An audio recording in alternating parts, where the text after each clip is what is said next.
오늘 이제 이 오바댜가 마지막이 되는데, 여러분 이 구약 성경 중에는 가장 짧은 책이죠. 한 장밖에 안 됩니다. 여러분 성경에 기록이 되어서 66권에 들어온 말씀도 있지만 위경, 외경이라고 해서 성경에 포함되지 못한 문서들도 굉장히 많습니다. 근데 하나님께서 이 오바댜서를 성경 안으로 가지고 오신 이유가 여러 가지가 있습니다. 한 장밖에 되지 않는 말씀이지만 오늘을 살아가는 저와 여러분들에게 굉장히 중요한 메시지들을 많이 담고 있는 말씀이라는 뜻이죠. 이 오바댜라는 이름의 뜻이 여호와를 예배하는 자입니다. 여호와를 공경하는 자라고도 하고 여호와의 종, 이런 의미도 담고 있는데요. 함께 읽었던 2절 말씀에 보면 보라 내가 너를 나라들 가운데 매우 작게 하였으므로 라는 말씀이 나옵니다. 한 장밖에 되지 않지만 전하고자 하는 메시지가 분명한 말씀이죠. 에돔이라는 족속을 심판하겠다라는 말씀입니다. 이 에돔은 에서의 후손들이죠. 하나님께서 이 에돔이라는 나라를 이제 거의 한 1700년에서 2000년 동안 하나님은 계속 봐주셨습니다. 악한 짓을 일삼고 자기의 동족인 쌍둥이 형제인 그 야곱의 후손들을 굉장히 괴롭혔지만 하나님께서 이 에서의 후손들을 지켜주셨어요. 먹고 살게 해주셨고 그 광야 한복판에서도 그들이 충분히 떵떵거리며 살 수 있도록 은혜를 주셨습니다. 그런데 그들이 더욱 교만해져서 하나님을 제대로 섬기지 않고 그들께 하나님을 떠나버렸었죠. 그래서 결국 그들을 하나님께서 1700년 동안 참으시다가 이제 멸망시키겠다, 끝내겠다라는 굉장히 무서운 이야기를 하고 있습니다. 여러분 여기 보면 하나님이 이 너희 나라들 가운데 매우 작게 하겠다 하는 말이 있는데 여기 개역 한글 성경에 보면 미약하게 하신다라는 말이 있습니다. 여러분 하나님이 한 나라를 미약하게 하겠다라는 딱 한마디만 선포하면 그 나라는 영원히 끝나버립니다. 실제로 이 한마디 때문에 이 에돔의 후손들은 지구상에서 찾아보기 힘들 정도로 사라져 버렸습니다. 그리고 여러분 그 하나님께서 이 애굽 그 당시에 최대 지금의 미국 같은 최대 강국이 되었던 이 이집트 애굽을 내가 미약하게 하겠다라는 말이 딱 한 번 나옵니다. 에스겔서에 보면. 근데 어떻게 되죠? 실제로 그 나라의 국력이 완전히 그냥 바닥을 쳐버리고 끝이 나버립니다. 그리고 지금까지도 이집트는 너무너무 가난하게 살아요. 여러분 실제로 그 성지순례를 가보면 그 이집트에 정말 너무 못 삽니다. 사람들이. 이집트가 이 당시에는 최대 강국이었지만 지금은 전 세계 국가의 뭐 순위로 GNP로 따지자면 우리나라의 10분의 1도 안 되고요. 한 100위권에 있습니다. 100위권. 100위권이라는 말은 그냥 후진국이라는 뜻이에요. 그냥 그 뒤로는 전부 다 그냥 뭐 아프리카나 뭐 오지에 있는 사람들이기 때문에 그 정도로 하나님께서 미약하게 하신다면요, 그냥 끝나는 거예요. 지금까지도 마찬가지입니다. 3절 볼까요? 3절 말씀 같이 한번 읽어보겠습니다. 시작. 너의 마음의 교만이 너를 속였도다. 바위 틈에 거주하며 높은 곳에 사는 자여, 내가 마음에 이르기를 누가 능히 나를 땅에 끌어내리겠느냐 하니. 이 굉장히 교만한 자들이었죠. 근데 그들이 사는 곳에 실제로 가보면요, 진짜 교만할 만합니다.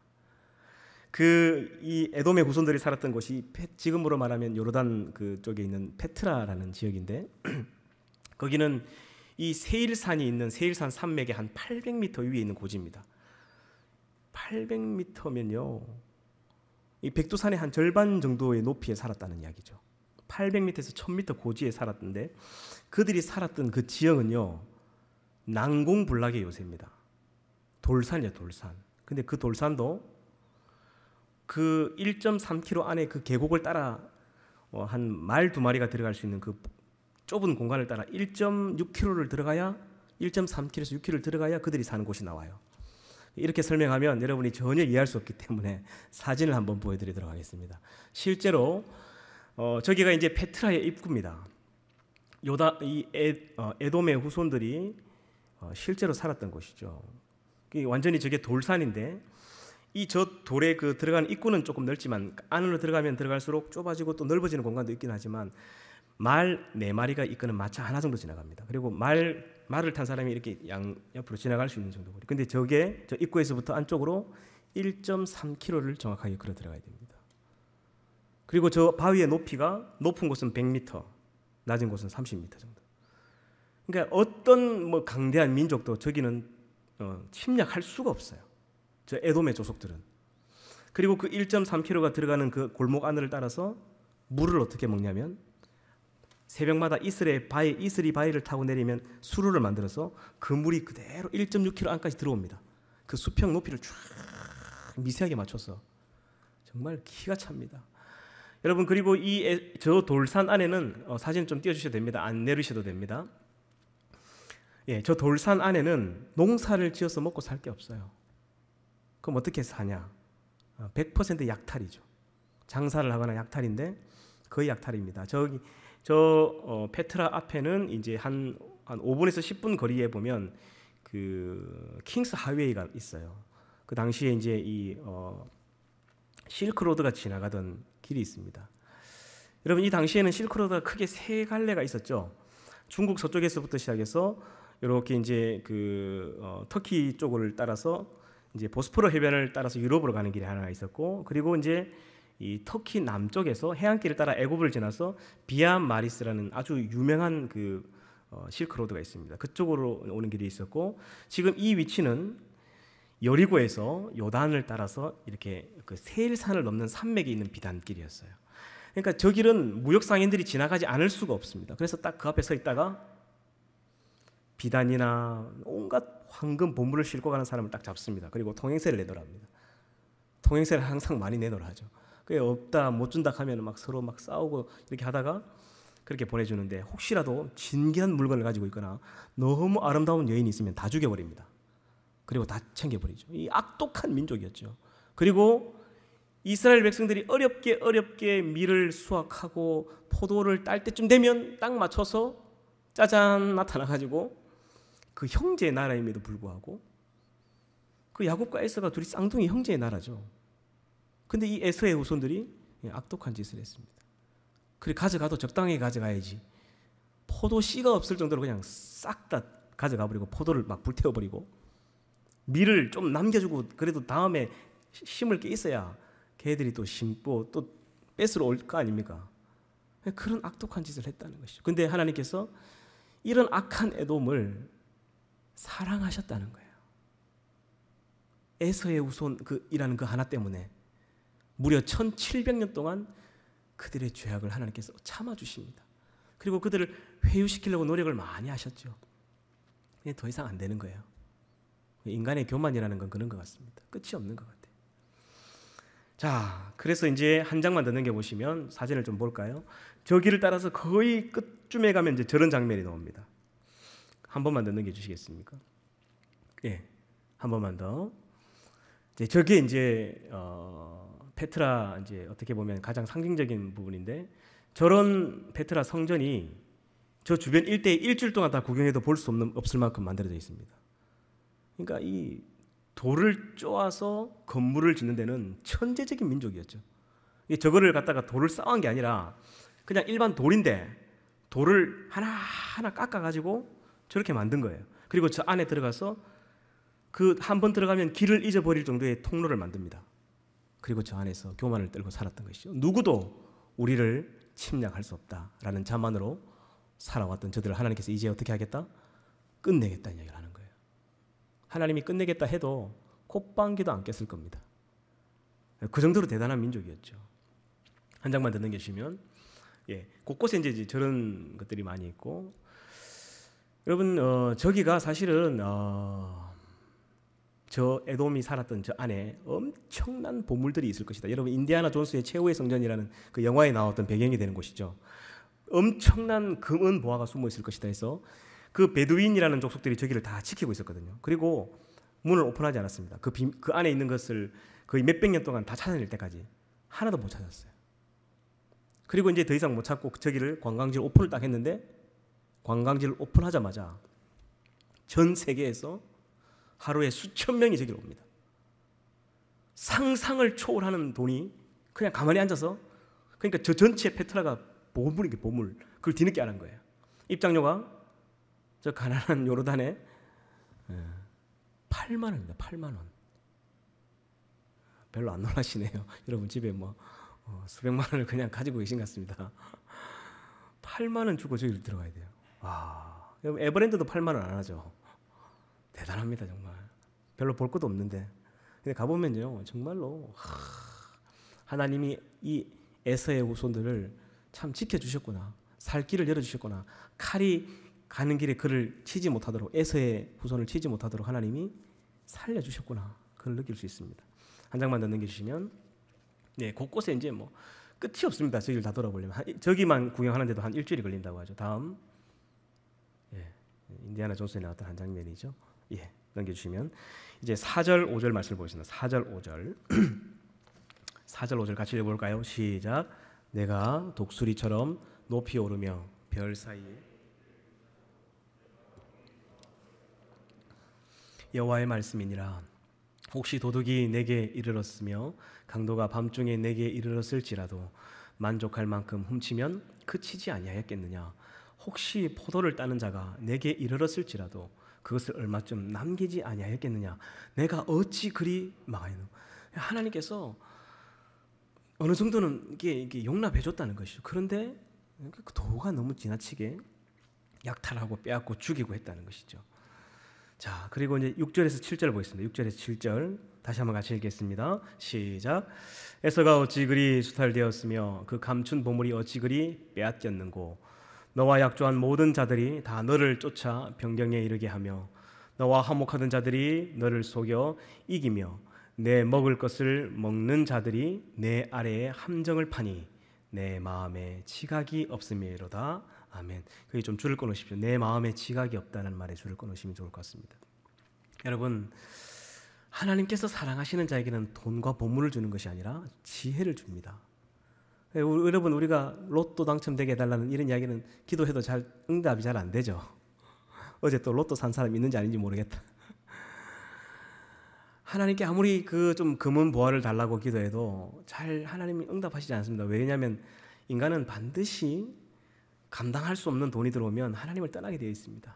그건 하나님이 누구보다 잘 알기 때문이죠. 나는 하나님 절대로 그렇지 않을 겁니다. 선교하고 어떻게 하고 그래 안 됩니다. 인간이. 하나님 아시기 때문에 주지 않는데 하나님께서 마음껏 주시고 후히 주시고 꾸짖지 않는 게 하나가 있어요. 그게 지혜라는 보물이죠. 한 인간이 하나님께 기도할 수 있는 가장 순수한 기도 제목이 저는 하나님 지혜를 주십시오라고 기도하는 것이라고 저는 생각합니다. 여러분, 우리의 자녀들이 좀 더 지혜롭고 싶고 공부를 좀 더 열심히 하고 싶은데 야, 너는 그렇게 하지 마라. 그냥 멍청하게 살아라. 이렇게 하는 부모가 누가 있습니까? 하나님도 마찬가지예요. 하나님께 지혜를 구하면요, 하나님이 후히 주시고 꾸짖지 않은데 놀라운 비밀이 하나가 있습니다. 그 지혜가 오는 즉시 그 뒤에 보화와 영광과 명예와 재물은 다 같이 딸려옵니다. 이거는 확실합니다. 여러분, 솔로몬이 하나님께 이 레브시 오메아 듣는 마음을 구했고 그 듣는 마음을 잘 듣게 해달라고 했는데 하나님이 지혜를 주셨죠. 근데 그 지혜가 오면서 수많은 열왕들이 그냥 금은 보화를 막 보따리째 싸들고 와가지고 그 지혜를 들으려고 그냥 왔어요.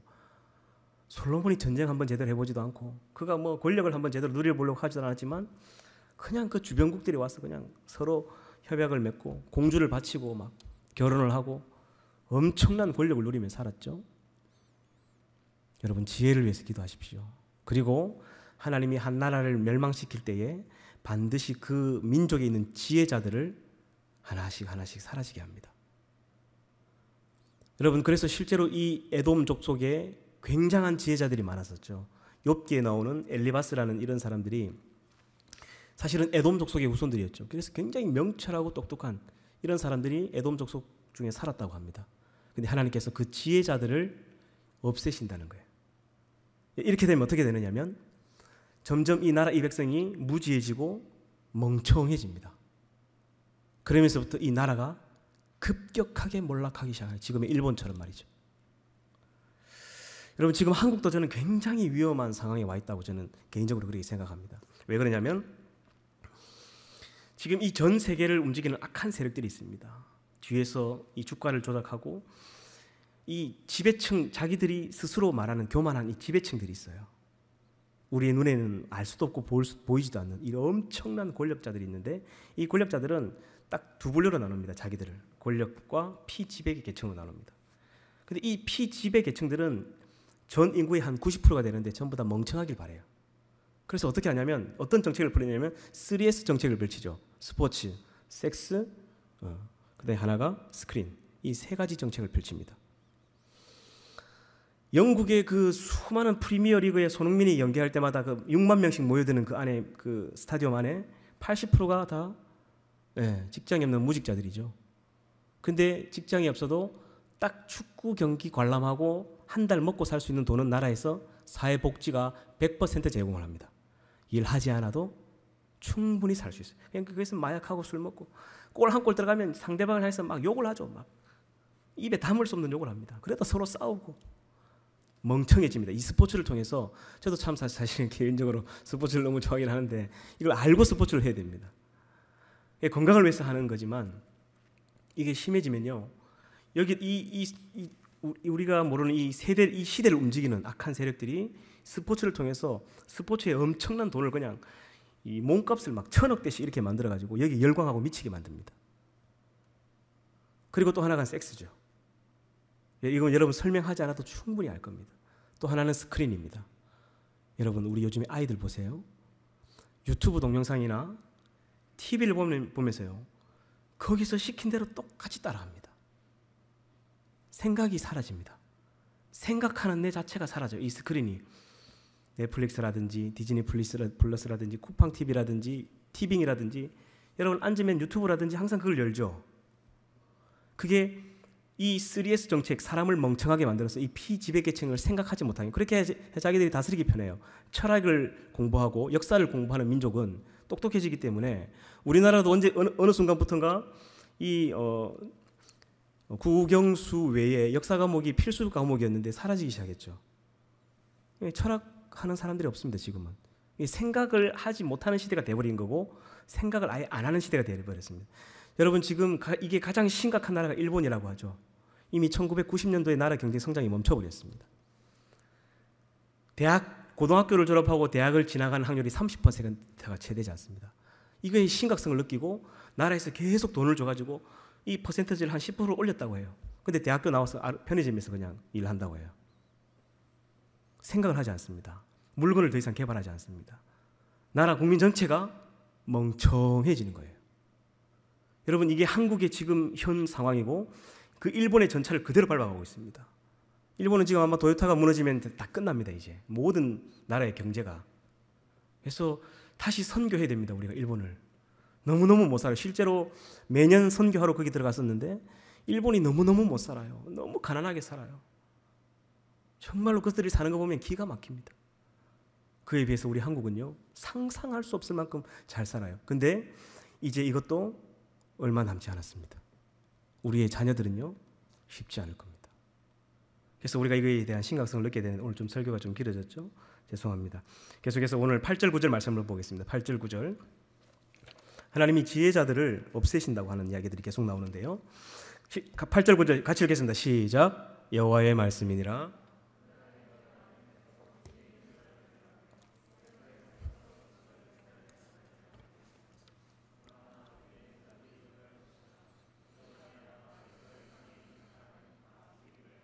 멸절되리라. 아멘. 그러니까 하나님이 한 민족을 심판하는데 어떤 전쟁을 통해서 사람을 끝내는 것도 있지만요. 그 안에 지혜롭고 명철한 사람들을 그냥 끝내버리면 그냥 자연스럽게 나라가 무너지고 망하게 됩니다. 그래서 8절에도 똑같은 얘기를 하시죠. 내가 에돔에서 지혜 있는 자를 멸하며 에서의 산에서 지각 있는 자를 멸하지 아니하겠느냐. 여러분 지금 이란을 보십시오. 이란.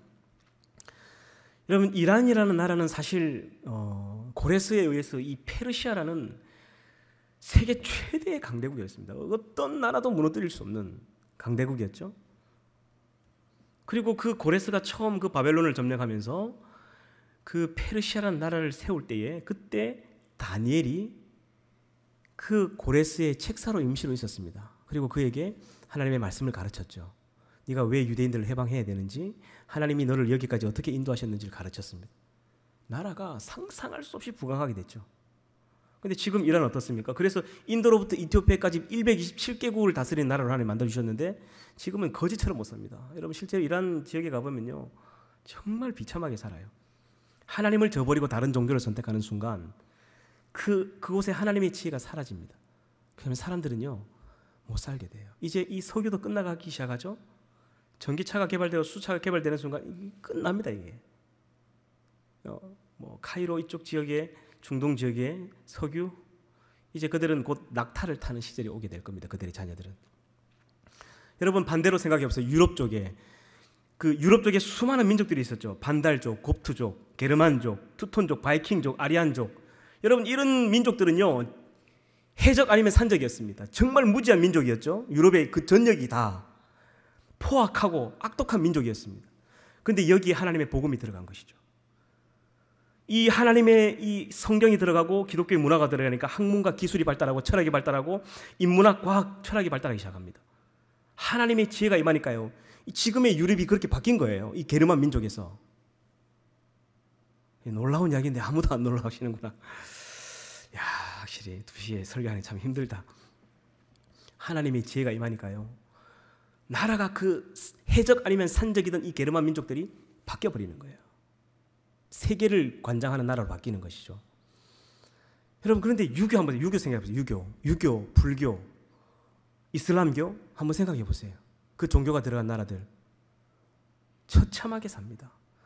여러분 유교가 들어와서 이 나라를 부강하고 바로 세운 것 같지만요, 그들은 맨날 싸웠죠. 뭐 동인, 서인, 남인, 북인, 노론, 서론, 왕배, 득배, 티격태격하면서 서로 막 그냥 죽일 때 싸우는데 적당하게 싸워야 되잖아요. 나라가 망할 때까지 그들은 싸웠습니다. 이 기질이 지금 한국 사람들에게 있죠. 교회에 싸움이 일어나면 교회가 그냥 문을 닫을 때까지 싸워버립니다. 이게 다 유교의 영향이죠. 파벌을 나누고. 여러분 이슬람교는요, 지금 시아파와 순리파가 총칼로 그냥 서로 전쟁합니다. 피를 흘리면서까지 지금 싸우고 있어요. 불교는요, 불교는 아무것도 안 하죠. 멍청하게 가만히 있습니다. 무상, 무념. 속세가 싫어서 그냥 산으로 가버린 거예요. 불교 국가 가보세요. 정말 비참하게 삽니다. 그들이 여기 한국에 오면 여기를 천국이라고 이야기합니다. 그들이 꿈속에 그리던 천국이 여기 있다. 그래서 천국 안 가도 된다 이런 얘기를 하죠. 이게 현실이었던 거죠. 하나님의 말씀과 이 복음이 들어가는 나라들은요, 항상 복음이 들어갈 때는 3가지가 함께 들어갔습니다. 교회와 학교와 병원이 항상 함께 들어갔죠. 우리가 영적인 존재입니다. 이 영적인 존재를 가르치기 위해서 목회자가 들어간 거죠. 선교사들이. 그래서 하나님의 말씀을 가르치니까 이 영혼이 회복이 되는 거예요. 여러분 우리가 하나님은 영이시니 예배하는 자가 영과 진리로 예배한다는 말씀이 있습니다. 이게 너무 당연한 거 아닙니까? 하나님이 영이신데 그 하나님과의 소통하려면 당연히 우리가 영적으로 예배드리는 게 이게 당연한 거예요. 영으로 예배드리는 게. 그리고 이 선교사들이 들어갈 때 학교를 가지고 들어갔죠. 생각, 이 혼적인 이 교육을 통해서 이들의 생각을 바로 세운 거죠. 그리고 육적인 부분들은 병원을 통해서 치료하고 회복시켜서 생명을 연장시키고 이런 일들을 했습니다. 기독교 복음이 떨어진 나라는 100년 안에 나라가 뒤집어졌죠. 100년 안에. 여러분 우리나라 생각해 보세요. 130년 전 영아 사망률 70%, 아이들 10명이 태어나면 7명이 죽는 죽음의 땅, 장티푸스, 결핵, 이질로 사람이 살 수 없었던 곳이었죠. 병원 하나 없고 학교 제대로 없는 기가 막힌 곳에 하나님의 복음이 딱 들어오는 날부터 교회가 세워지고 병원이 세워지고 학교가 세워져서 지금의 대한민국이 서 있는 겁니다. 여러분 할렐루야. 여러분 아멘입니까? 하나님의 복음이 들어가면요, 나라가 바뀌게 되어 있습니다. 그래서 하나님의 그 복음이 들어가면 하나님의 지혜가 그 나라에 임하는 거죠. 근데 이제 이 에돔 자손들의 지혜자들을 하나님이 사라지게 하신다는 이야기. 10절을 보겠습니다. 10절. 같이 읽겠습니다. 시작. 내가 내 형제 야곱에게 행한 포악으로 말미암아 부끄러움을 당하고 영원히 멸절되리라. 아멘.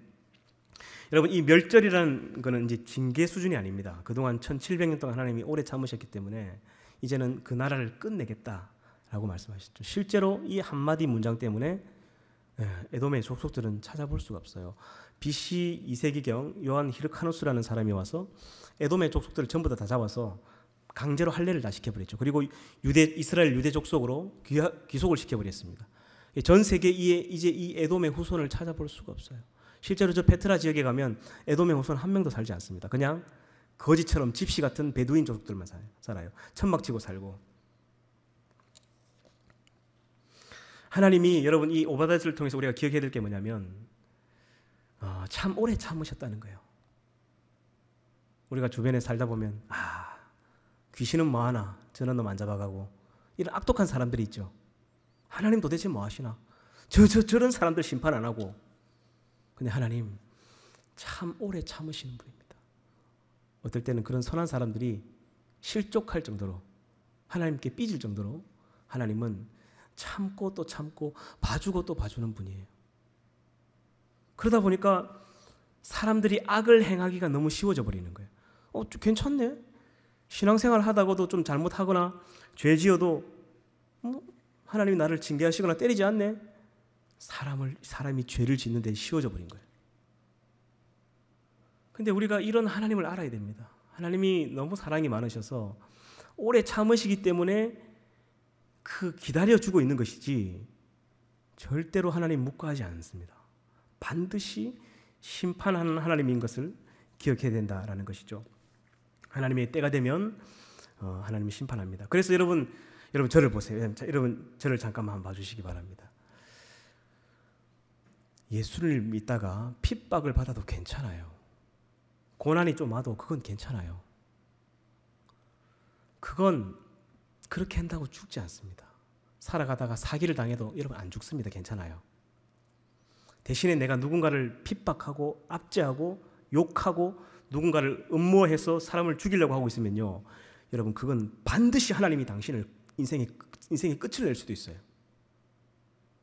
염두에 두셔야 됩니다. 이거 핍박받는 건 괜찮아요. 오늘 이 오바다서에 보면 하나님이 핍박받던 그 유대인들, 결국 이스라엘 백성들은 모든 걸 다시 회복시킨다는 말씀이 이 17절부터 마지막 절까지 나옵니다. 그런데 에돔은 1700년 동안 떵떵거리면서 그 페트라저 속에서 온갖 악한 짓은 다 하고 살았지만 결국 지구상에서 그 종족을 그냥 끝내버리셨습니다. 하나님께서 얼마나 오래 참으셨냐면 무려 이 에돔을 심판하겠다는 이야기가 성경에 5번이나 나옵니다. 에스겔서에 나오고 예레미야에 나오고 이사야서에 나오고 오바댜서에도 나오고 아모스서에도 나옵니다. 그만큼 하나님이 이 에서의 후손들을 버리신 게 아니라 사랑하셨다는 이야기죠. 그러나 끝내 그들은 돌아오지 않고 결국 심판을 받게 됩니다. 11절 같이 한번 읽어볼까요? 큰 소리를 읽겠습니다. 시작. 내가 멀리 있었던 날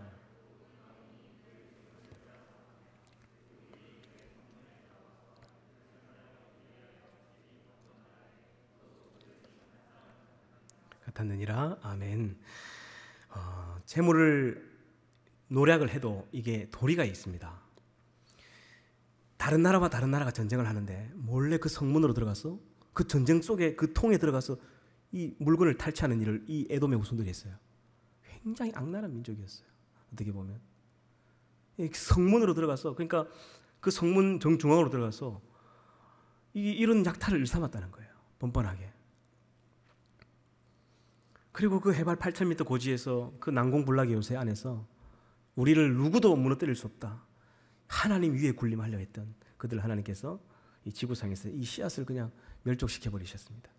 12절에서 14절 우리 큰 소리로 우리 잠이 좀 오시죠, 그죠? 이 책별 설교를 하면 참 호불호가 있습니다. 귀담아 듣는 청년들은 딱 한 2% 정도 되고 나머지 98%는 다 자는 것 같아요. 그래서 제가 힘이 좀 많이 빠집니다.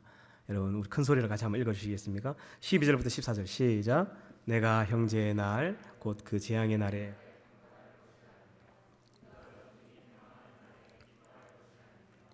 그 고난의 날에 내가 입을 크게 벌릴 것이 아니며 내 백성이 환난을 당하는 날에 내가 그 성문에 들어가지 않을 것이며 환난을 당하는 날에 내가 그 고난을 방관하지 않을 것이며 환난을 당하는 날에 내가 그 재물에 손을 대지 않을 것이며 내 거리에 서서 그 도망하는 자를 막지 않을 것이며 고난의 날에 그 남은 자를 원수에게 넘기지 않을 것. 하나님 이런 심판을 하겠다는 것이죠.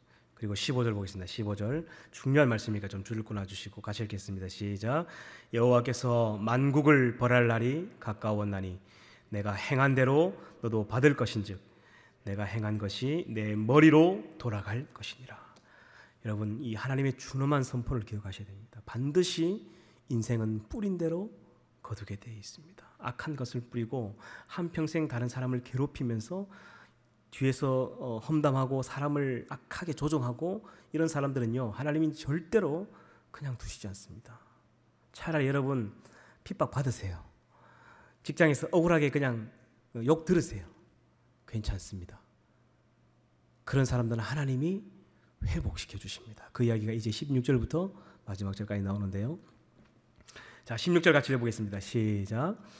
너희가 내 성산에서 마신 것 같이 만국인이 항상 마시리니 곧 마시고 삼켜서 본래 없던 것 같이 되리라. 하나님이 얼마만큼 심판하실 거냐면 이 지구상에서 이 에돔의 후손이 없던 것 같이 되게 만들어버릴 것이다. 근데 여러분, 이게 실제로 이렇게 돼버렸죠. 오늘날까지. 성경에는 보면 하나님께서 한 나라를 심판하겠다는 이야기를 가끔씩 하십니다. 내가 애굽을 미약하게 하사 니느웨가 다시 일어서지 못할 것이며 무너졌도다 큰 성 바벨론이요. 하나님 딱 한마디 하시면요, 그날로부터 이제 그 영원토록 끝나는 겁니다. 그래서 우리의 삶을 돌아보고 내가 혹시 하나님의 그 진노의 그 잣대에 거의 다다르지 않았는지를 늘 살펴야 됩니다. 성경 전체에서 하나님의 심판이 이렇게 이 기준이 명확하고 잘 표현된 말씀이 오바댜서밖에 없어요. 하나님의 심판의 기준에 대해서 명쾌하고 명료하게 기록하고 있습니다.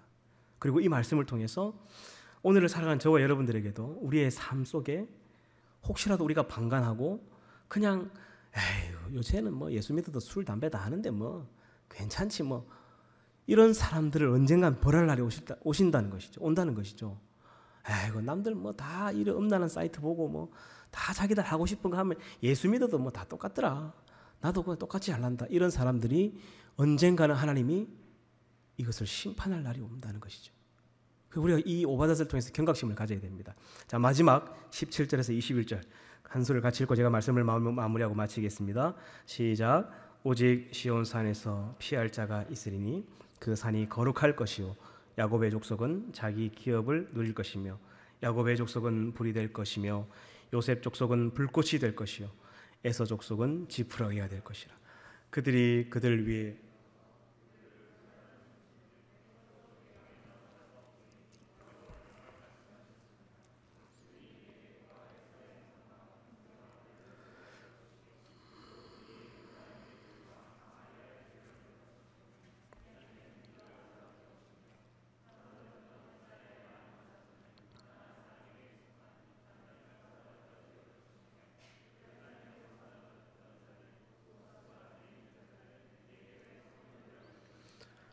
구원받은 자들이 시온산에 올라와서 에서의 산을 심판하리니 나라가 여호와께 속하리라. 아멘. 이제 제가 말씀을 정리하겠습니다. 여러분, 여기 20절에 보면 사로잡혔던 이스라엘이 많은 자손은 가나안 사람에게 속한 이라고 말씀하면서 이 오바댜서의 시기를 어느 정도 이렇게 짐작할 수 있는 말씀이 나오죠. 바벨론 포로에 잡혔다가 하나님이 이 모든 것을 다시금 회복시켜 주시겠다. 그동안 너희들이 이 에돔으로부터 받았던 모든 고난, 주변에 있는 아수르나 바벨론을 통해서 겪었던 수많은 아픔들, 이 모든 것을 내가 회복시켜 주겠다라고 말씀하셨죠. 근데 이게 이 문자 그대로 이루어졌죠. 지금은 이스라엘이라는 나라는 전 세계에서 그 어떤 나라도 무너뜨릴 수 없는 나라가 되어버렸습니다. 그리고 이 유대인들이 대부분 다 전 세계 경제를 움직이는 사람들이죠. 미국의 그 공화당 뒤에 있는 모든 배경들이 100% 다 유대인들입니다. 우리가 알만한 유명한 연예인들부터 시작해서 여러분 스티븐 스필버그, 그다음에 뭐 여러분 알만한 수많은 사람들이 다 유대인들이에요. 하버드, 예일 뭐 이런 대학, 이런 학교들이 다 전부 다 소유가 유대인으로 이미 넘어간 지 오래됩니다.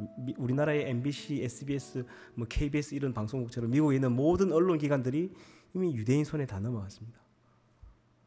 전 세계 모든 권력과 돈을 다 잡고 있어요.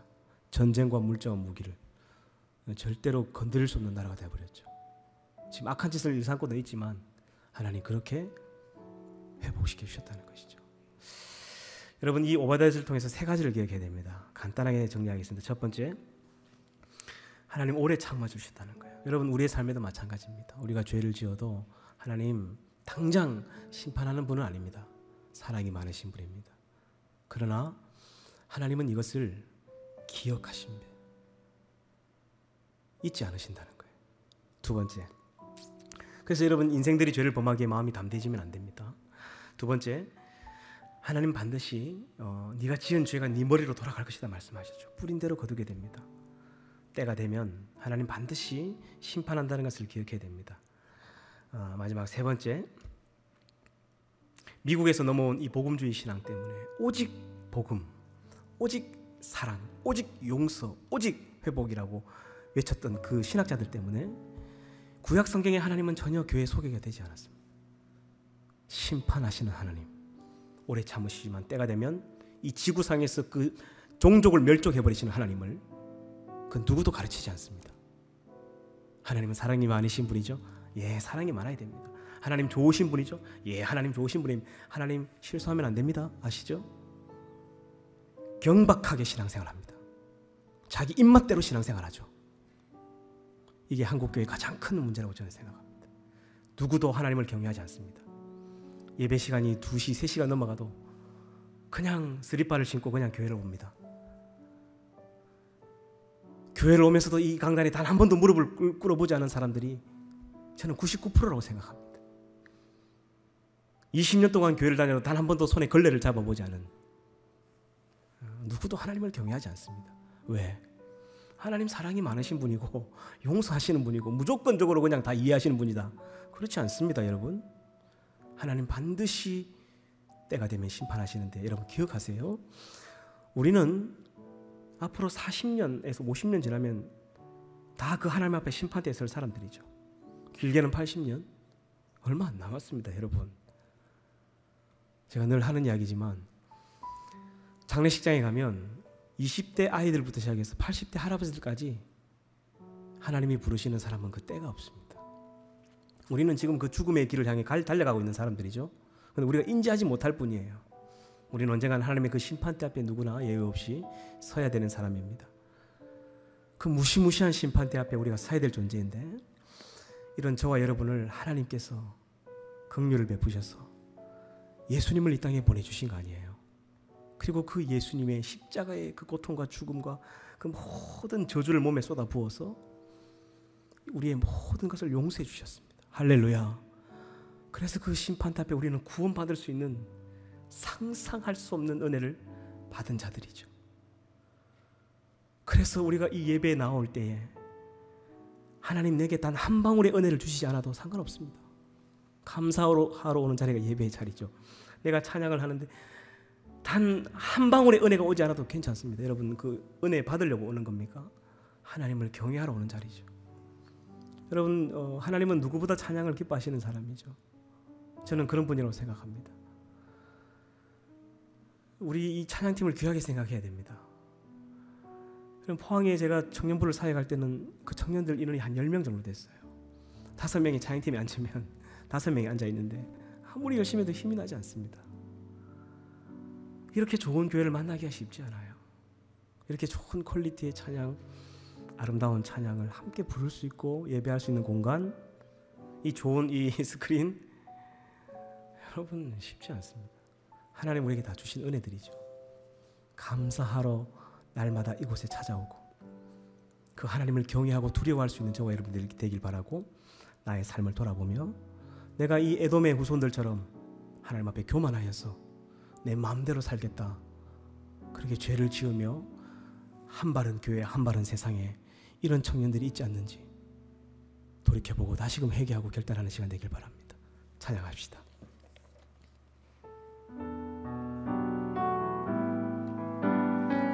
계절은 흐르고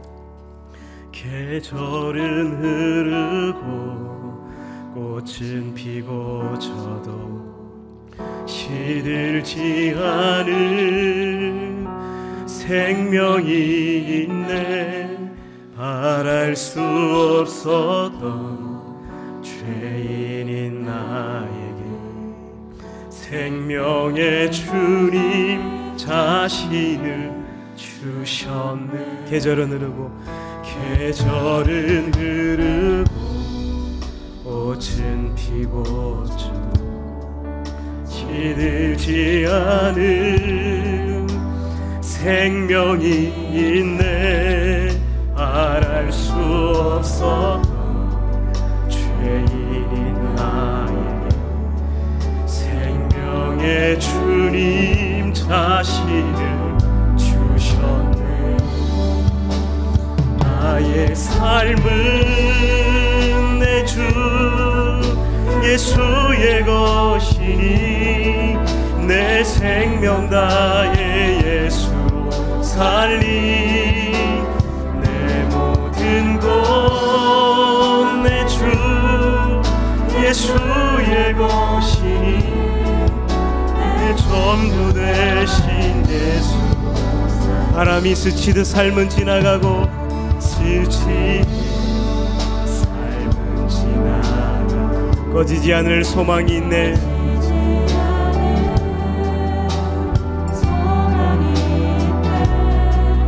그 길을 떠나서 헤매는 자들이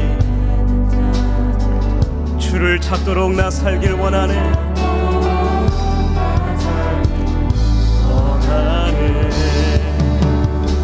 나의 삶은 내 주 예수의 것이니 내 생명 다해 예수로 살리. 내 모든 것 내 주 예수의 것이니 내 전부 되신 예수로. 나의 삶은 내 주 예수. 나의 삶은 내 주 예수의 것이니 내 전부 내 예수로 살리. 내 모든 것 내 주 예수. 내 주 예수의 것이니 전부 되신 예수. 우리 시간 한번 기도하겠습니다. 하나님, 나의 삶을 돌이켜보며 에돔의 후손들처럼 교만하며 하나님을 저버리고 내 마음에 원하는 길을 따라 살지 않았는지 결단하며 회개하며 다시금 주님께로 마음을 돌이키는 시간 되게 해주시고 반드시 심판하시는 그 하나님을 경외하며 살게 하시고 언젠간 우리도 그 하나님의 심판대 앞에 서게 될 터인데 한평생 예수 그리스도 의지하여서 그 주님과 함께 주님이 기뻐하시는 삶을 살게 해달라고 우리 시간 결단하며 주님 이름을 3번 부르며 통성으로 한번 기도하겠습니다. 기도합니다. 주여 주여 주여. 걸어가신 하나님, 하나님을 섬긴다고 하면서도 죄악을 사랑하고 마음에 원하는 길을 따라 살아왔습니다. 하나님을 섬긴다고 하면서도 하나님 부모님 가슴에 카네이션은 달아드렸지만 이 강단에 꽃 한 송이 바치지 못해 죄송합니다. 주님을 경외한다고 하면서도 이 강단에 무릎 꿇어 한 번도 마음을 다해 주님께 경배드린 적이 없습니다. 우리를 용서하여 주시옵소서. 하나님, 이 교회를 사랑하고 주님이 나의 허락하신 교회라고 말하였음에도 불구하고 단 한 번도 빗자루도 잡아보지 아니하고 손에 걸레도 잡아보지 아니하는 하나님, 내 교회가 아닌 그냥 손님처럼 게스트처럼 왔다 갔던 그런 교회였습니다. 나를 용서하여 주시옵소서. 피로 값주고 세운 사랑하는 이 재단을 사랑하며 섬기게 하여 주옵소서.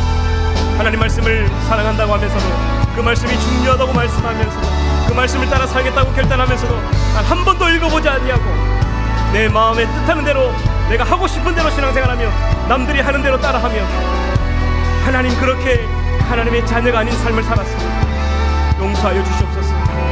하나님의 뜻을 발견하고 하나님의 주님한 심판이 있음을 기억하며 하나님을 경외하며 살게 하여 주시옵소서.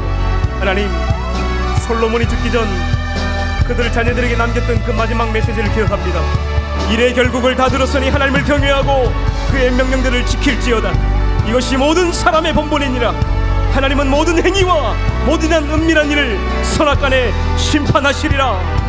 하나님의 말씀을 가슴에 새기고 살아가는 우리 청년들 되게 하여 주옵소서.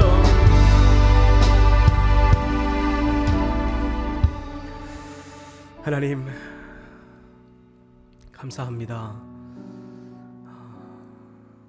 오늘도 하나님을 예배할 수 있고 하나님 우리에게 이런 기회를 주신 것은 우리의 의가, 우리의 노력이 아니라 하나님 이 땅에 130년 전 수많은 순교자의 눈물과 피로 값주고 산 하나님의 은혜인 줄 믿습니다. 전적인 하나님의 은혜로 오늘 우리가 이 자리에 예배할 수 있습니다. 하나님, 예배드리는 내내 단 한 방울의 은혜가 오지 않더라도 주님 우리에게 베푸신 그 은혜만을 기억하며 감사할 수 있는 자리가 될 수 있도록 도와주시고, 이 강단에 꽃 한 송이 바쳐보지 못한 청년들이 있다면 올해는 꼭 한번 이 강단에 하나님 꽃송이 한 송이 드릴 수 있는 그런 여유를 허락하여 주시고, 한평생 산성교회를 다녔지만 단 한 번도 손에 걸레 한 번 잡아보지 못한 그런 자들이 있다면 주의 피로 값주고 세운 사랑하는 이 재단을 쓸고 닦고 사랑하며 섬길 수 있는 그런 청년들 되게 하여 주시옵소서. 하나님 말씀을 사랑한다고 하면서도 한 번도 읽어보지도 아니하고 믿지도 않았다면 우리는 하나님의 자녀가 아닙니다. 이제 우리의 마음을 새롭게 하고 결단할 수 있는 청년들 되게 도와주시고, 솔로몬이 모든 부귀와 명안을 다 누리고 죽기 전 남겼던 유언처럼 남겼던 그의 마지막 말, 일의 결국을 다 들었으니 하나님을 경외하고 그의 명령들을 지킬지어다. 이것이 모든 사람의 본분이라고 말씀하셨습니다. 하나님은 모든 행위와 모든 은밀한 일을 선악간에 심판하신다고 말씀하셨습니다. 이 준엄한 하나님의 심판을 기억하며 하나님을 경외하며 살아갈 수 있는 믿음의 자녀들 될 수 있도록 도와주시고, 주님 우리를 부르시는 그날, 우리의 호흡이 닿는 그날, 그 요단강 건너가는 그 새벽까지, 우리의 몸이 흙이 되는 그날까지 주와 함께 한평생 행복하게 동행할 수 있는 믿음의 자녀들 되게 하여 주시옵소서. 하나님 오늘도 너무나 소중하고 귀한 예물, 내 생명처럼 소중하게 생각하는 이 예물을 하나님께 가감없이 드립니다. 때로는 아깝기도 하고 바칠까 말까 많은 고민도 했지만 하나님 내게 주신 전부 중에 일부를 구별하여 다시 드리는 것입니다. 주신 것도 하나님이시오 거두신 이도 하나님이시니 그 하나님께 다시금 돌려드립니다. 하나님 마음을 기쁘시게 하는 예물이 되었으면 좋겠고, 지금도 복음이 들어가지 않은 어려운 선교지나 하나님을 알지 못하는 우리는 이미 복음을 들어서 너무나 편안한 삶을 살고 있지만 하나님의 이름조차 들어보지 못한 그 나라가 있다면 우리 그곳에 선교하고 예물을 드려 하나님 여기서 함께 선교할 수 있는, 복음을 전할 수 있는 그런 복음의 동력자가 될 수 있도록 도와주시옵소서. 11조로 감사헌금으로 구별하여 드린 많은 손길들 하나님께 축복하여 주시고, 부족한 종이 다 알지 못하는 기도의 제목들까지도 응답하여 주시옵소서. 드리고 싶지만 드릴 수 없는 상황과 드리지 못한 청년들도 하나님 동일한 은혜로 함께하여 주시옵소서. 지금은 우리 주 예수 그리스도의 은혜와 하나님 아버지의 크신 사랑하심과 성령 하나님의 위로 교통 충만하심이, 오래 참으시는 하나님, 용서하시는 하나님, 그러나 반드시 잊지 않고 심판하신 하나님을 오늘 말씀을 통해서 배워 그 하나님을 경외하며 살아가길 원하는 당신의 사랑하는 아들 날들 머리 위에, 사랑하는 산성교회와 사랑하는 조국교회 위에 이제로부터 영원까지 함께 하시기를 간절히 축원하옵나이다. 아멘.